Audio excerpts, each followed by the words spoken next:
Akala natin ang tunay na investment ay bahay, lupa, pera, at lahat ng ari-ariang pinaghirapan nating ipundar. Pero ang totoo, ang pinakamahalagang investment ay ang ating kalusugan at katawan. Dahil kapag nagkasakit ka, maaaring maubos sa isang iglap ang perang inipon mo sa loob ng maraming taon para lamang sa pagpapagamot. Kaya habang may lakas ka pa, alagaan mo ang sarili mo.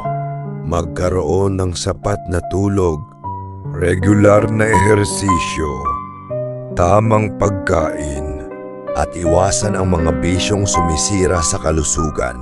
Tandaan mo, hindi mo lubos na ma-enjoy ang bahay na naipatayo mo, ang perang naipon mo, o ang mga pangarap na natupad mo kung wala ka namang maayos na kalusugan para maranasan ang mga ito.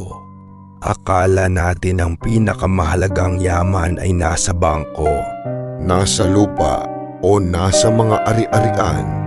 Pero kapag humina ang katawan mo, saka mo marirealize na ang tunay na kayamanan ay ang pagkakataong mabuhay ng malusog, malakas, at masaya kasama ang mga taong mahal mo. Invest in your health today dahil ito ang investment na magbibigay sa iyo ng mas mahabang panahon para ma-enjoy ang lahat ng pinaghirapan mo sa buhay.